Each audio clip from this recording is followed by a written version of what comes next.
Essas informações trazidas na coletiva da oposição e a prisão domiciliar do ex-presidente Jair Bolsonaro com uma figura central na oposição. A gente recebe agora o deputado federal do PL, Nicolas Ferreira.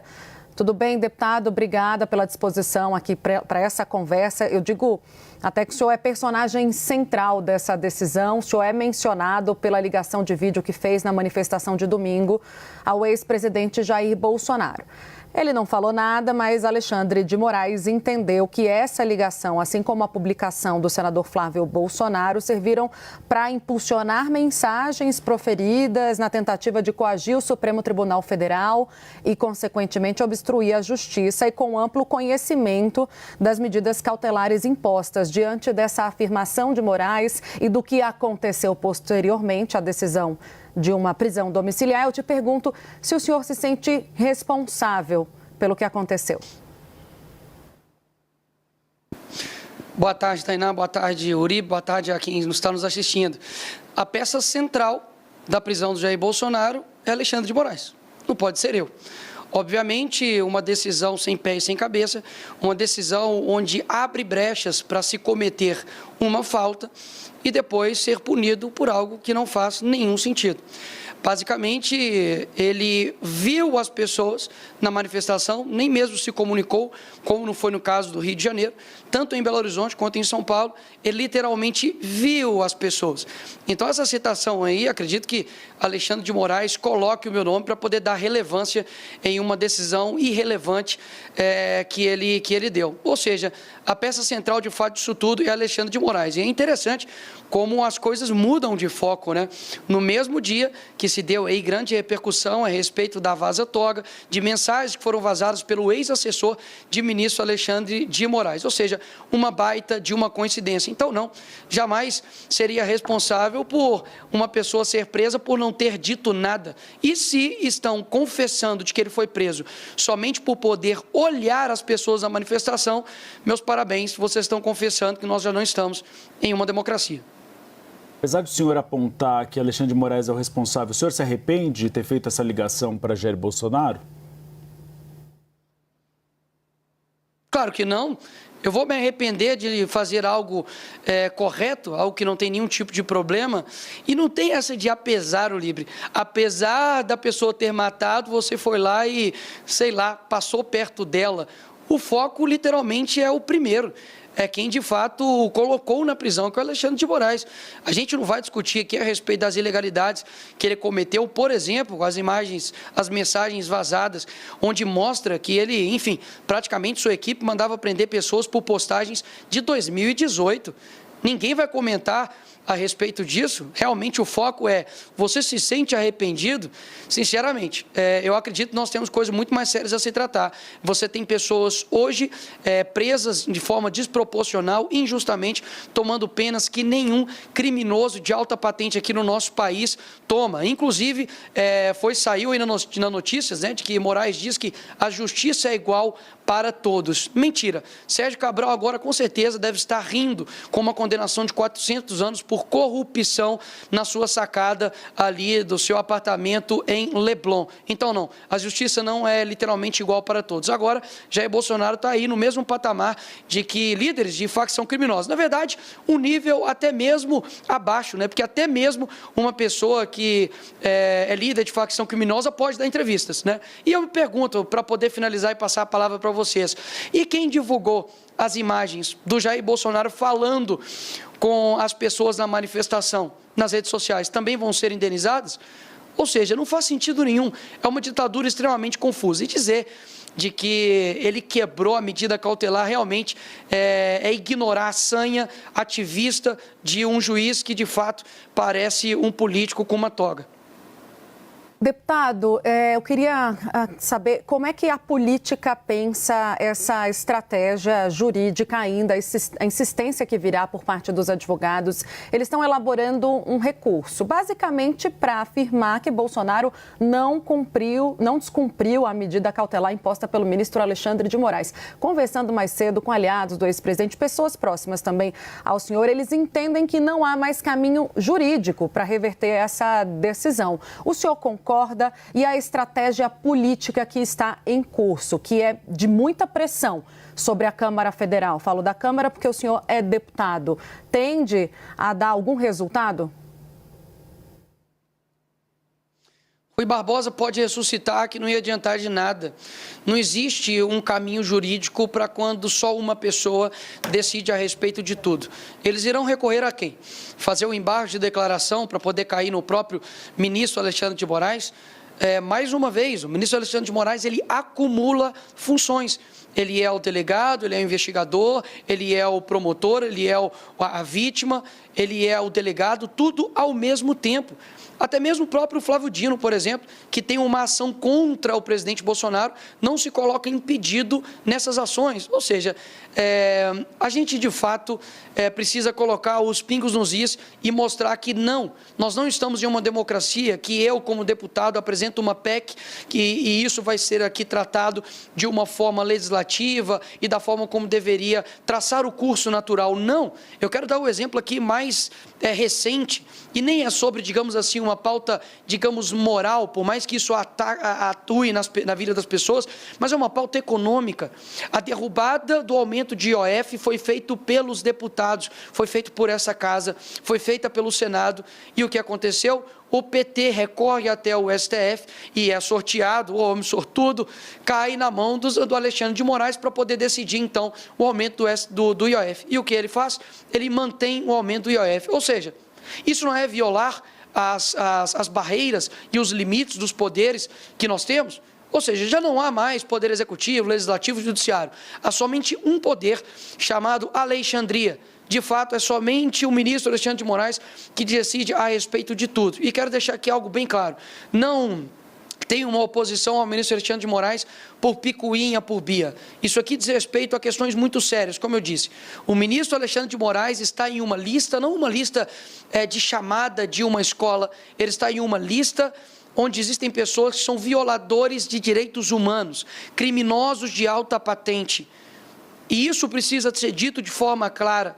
As sanções que ocorrem com ele está querendo levar todas as outras demais autoridades para o mesmo buraco que ele está se colocando. Por isso, nós como deputados e também senadores, anunciamos hoje que sim, nós iremos parar as sessões até que haja um diálogo para pautar, em primeiro lugar, a anistia ampla, geral e restrita, até mesmo porque a esquerda foi concedida com este benefício anteriormente e não por conta de vidros quebrados, mas por saquear bancos, por crimes de terrorismo e crimes de morte.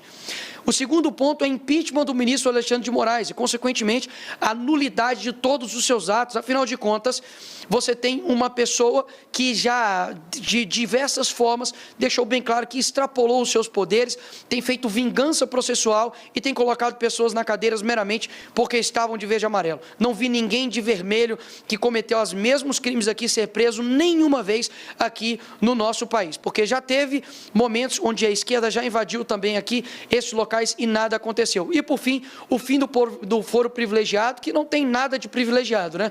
Não, como deputado, o foro privilegiado, olha só, deveria ser para poder proteger os deputados, o seu artigo 53, a inviolabilidade do mandato, mas hoje o maior ataque que há à nossa prerrogativa de deputado e senador é vinda do Supremo Tribunal Federal. Então, não há privilégio nenhum. E, por fim, eu deixo aqui minha pergunta. Por que Jair Bolsonaro e todas as pessoas que foram envolvidas no dia 8 estão sendo julgadas pelo Supremo Tribunal Federal? Por quê? Me fala um aí que foi colocado anteriormente. Ou seja, ministro Lula foi colocado, na verdade, estava numa primeira instância, foi feita uma manobra para poder jogar, enfim, para o STF e assim ser solto. Agora é o contrário. Tira-se da primeira instância para poder ter um julgamento, para poder jogar para o STF, para literalmente fazer um jogo de cartas marcadas. Esse é o cenário atual do nosso país. E há quem diga que nós estamos em uma democracia. Só alguns apontamentos. O senhor falou da anistia geral e restrita, os torturadores da ditadura também foram beneficiados além da esquerda. Segundo ponto, a decisão do ministro Alexandre de Moraes foi referendada pela primeira turma, então não foi apenas ele que tomou a decisão. Ou seja, você concorda comigo, então, Uribe, que... Eu não concordo, eu sou jornalista, estou fazendo uma pergunta. Apenas uma questão, deputado. Não, doutor Uribe, mas... O protesto de vocês foi extremamente maior do que se esperava. O protesto dos senhores foi maior do que se esperava, realmente. Se viu que há uma mobilização popular principalmente em defesa de Jair Bolsonaro e contra o presidente Lula. Isso é inegável. Teve o triplo da última manifestação da anistia. Só que a gente vê a direita só defendendo a anistia. Agora a direita ameaça, por exemplo, obstruir as sessões do Congresso Nacional. Não é um tema muito focado nos parlamentares, que não interessa a boa parte da população que passa fome, que tem outros problemas e quer ver projetos sendo aprovados? O IOF é um exemplo. O trabalho de vocês fez com que a maior parte da população que era contra o IOF ficasse feliz com a mobilização que vocês fizeram. Não é falar para a parede, falar sozinho, ficar só no tema da anistia e não propor uma pauta ampla que interesse o país, seja a população de direita ou a população de esquerda? Primeiro você diz que é jornalista e fala que não acha nada e faz uma pergunta sobre seus achismos. É estranho. Mas respondendo então sua pergunta, eu estou entrevistando.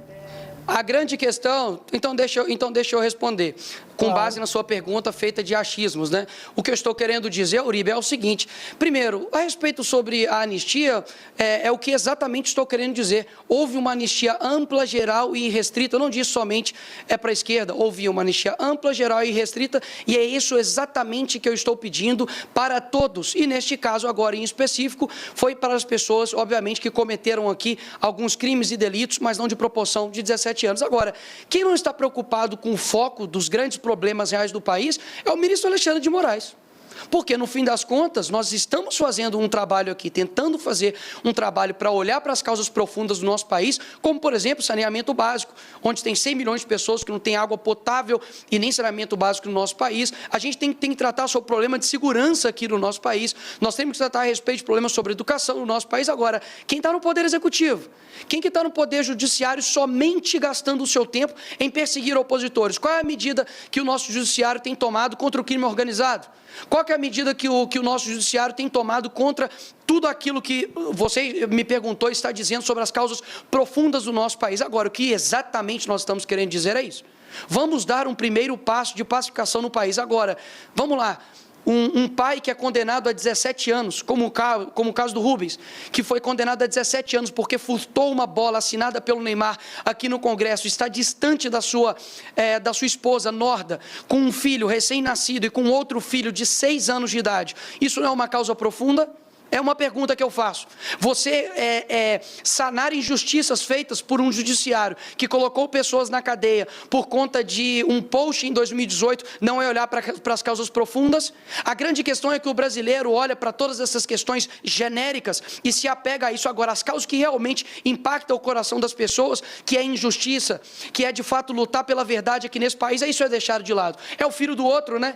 É o tio do outro, é a sobrinha do outro, é a avó do outro, né? Porque afinal de contas, uma pessoa de 71 anos foi colocada novamente na cadeia, retirada da prisão domiciliar, porque cometeu o grande crime da quebra de cautelar de ir para a fisioterapia. Isso é o ministro Alexandre de Moraes está fazendo. Então, assim, vamos parar de olhar. O foco está aqui em nós, o foco não está no ministro Alexandre de Moraes. Quem está sendo sancionado por uma lei que só está criminosa? Não sou eu. Nem é nenhum dos deputados aqui. Querem ajudar a pacificar o país? Comecem a dando o exemplo, começando pelo ministro Alexandre de Moraes. Deputada, a gente precisa gerar um pouco a nossa entrevista. A gente tem a Clarice Oliveira, nossa analista em São Paulo, para fazer a próxima pergunta. Boa tarde, deputado. Obrigada pela entrevista aqui ao Bastidores CNN. Eu gostaria da sua opinião a respeito das tarifas impostas ao Brasil pelo governo dos Estados Unidos. A gente tem ouvido com muita frequência no campo governista o argumento de que o bolsonarismo, os apoiadores do ex-presidente Jair Bolsonaro em geral, mas especificamente Eduardo Bolsonaro, que está lá em solo americano, estariam ali incentivando, de certa forma, o governo americano a impor essas taxas ao governo brasileiro, aos produtores brasileiros, aos empresários brasileiros, num movimento aí que acaba sendo prejudicial para tantos setores que vão ser impactados. Então, gostaria da sua avaliação sobre a decisão do governo de Donald Trump e o papel do bolsonarismo diante das negociações aí a respeito dessas tarifas. A posição da esquerda é sempre de colocar a culpa no outro, né?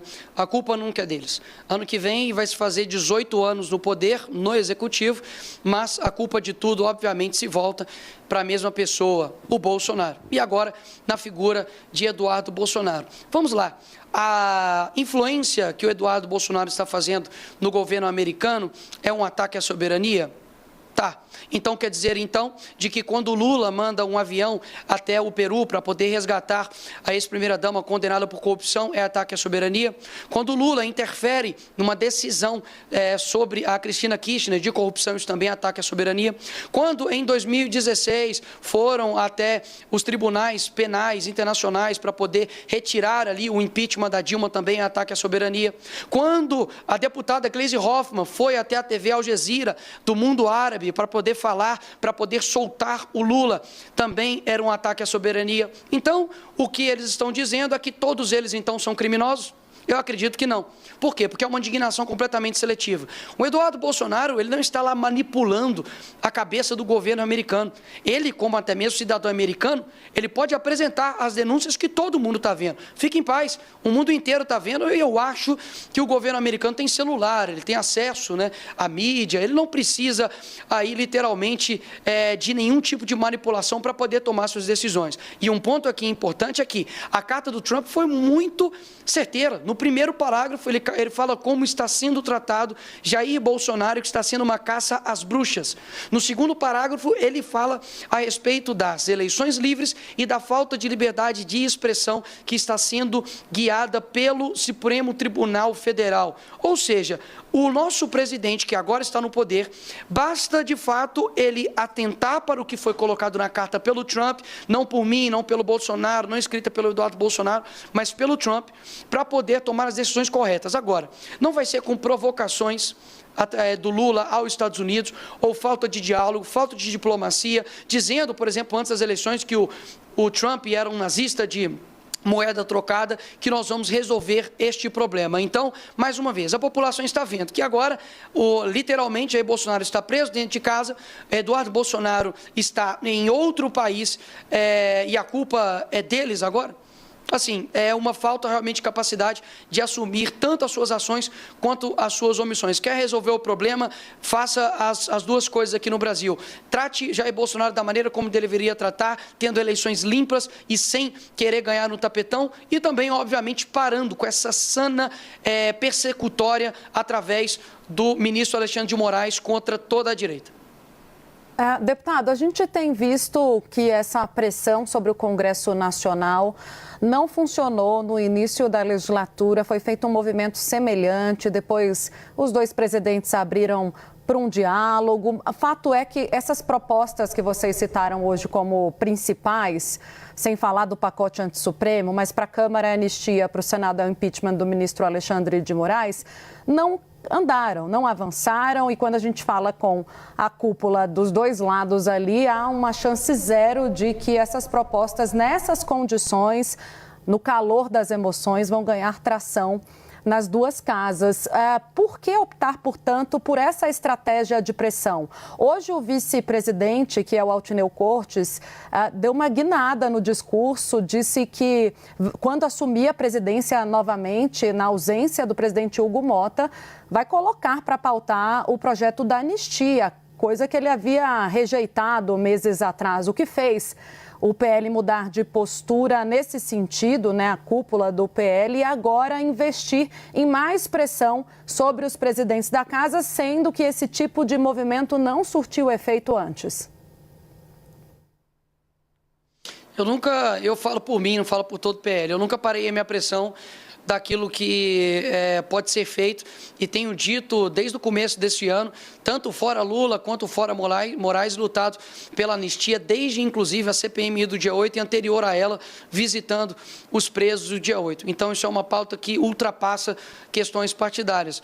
Agora, o que eu tenho visto é que nós temos que fazer todas as cartas que estão ao nosso alcance, porque daqui a pouco vão dizer que nós não dialogamos, não tentamos articular, e nos é exigido isso, né? Então nós estamos fazendo isso, já conversamos, já dialogamos, já tivemos CPMI, já tentamos de todas as formas. Então a temperatura precisa aumentar para que atinja os efeitos. E eu discordo de que não tem dado certo. Somente essa semana, por exemplo, o senador Carlos Viana, de Minas Gerais, assumiu publicamente estar a favor do impeachment do ministro Alexandre de Moraes, caso isso seja pautado no Senado. E agora mesmo, a Margarete Busetti, de Mato Grosso, acabou de também divulgar publicamente de que é favorável ao ministro ministro Alexandre de Moraes. Então, antes do Cunha brigar com a Dilma, qual era a possibilidade do impeachment? Não sei, talvez poucas. Então, eu aprendi que, como cristão, eu tenho que fazer o certo sem esperar que dê certo. A minha parte eu estou fazendo, lutando pela opinião pública, lutando pelo aquilo que é certo. Eu tenho firme fundamento naquilo que eu acredito, naqueles que estão, de fato, atacando a nossa democracia. Podem me atacar do que for, podem criar a narrativa que for, mas nunca vão me achar numa lista de corrupção, nunca vou ser responsável por, inclusive, é uma pauta importante, né, do nosso Brasil, que é investigar, né, quem são os culpados e responsáveis por roubar as pessoas no INSS, mas isso eu acredito que nem o ministro Alexandre de Moraes, nem o Lula estão preocupados, e nós protocolamos, né, aqui uma CPI. Dá uma olhada lá se o PT assinou. Então fica bem claro aí quem realmente está querendo colocar o Brasil para frente. E se todos os indicativos aqui do nosso Brasil, tanto de IDH, quanto de educação, quanto de segurança, não estão ao nível que o Brasil deveria estar, a gente precisa fazer algo diferente. O Brasil tem tudo para poder dar certo, nós temos excelentes pessoas aqui, o Brasil é maravilhoso, unidos nós somos maiores, mas existe uma trava chamada PT, a esquerda e principalmente a figura do Alexandre de Moraes, que tem travado o nosso país. Eu quero muito conversar sobre os grandes problemas também do nosso país, mas, infelizmente, por conta de um ativismo judicial, a gente precisa libertar pessoas inocentes e muitas delas com penas desproporcionais. Deputado, amanhã acaba o prazo do Donald Trump para o tarifaço, que deve ser imposto principalmente contra o café e a carne brasileira. O governo federal deve enviar um pacote para o Congresso Nacional. O senhor defende que o PL paralise essa obstrução, pelo menos para votar essas propostas? E o senhor é favorável a medidas que ajudem os setores econômicos afetados pelo tarifaço? Eu não sei quais são o pacote vindo do PT, principalmente eu não posso falar. Eu preciso analisar primeiro qual que é o pacote. Dificilmente o PT manda...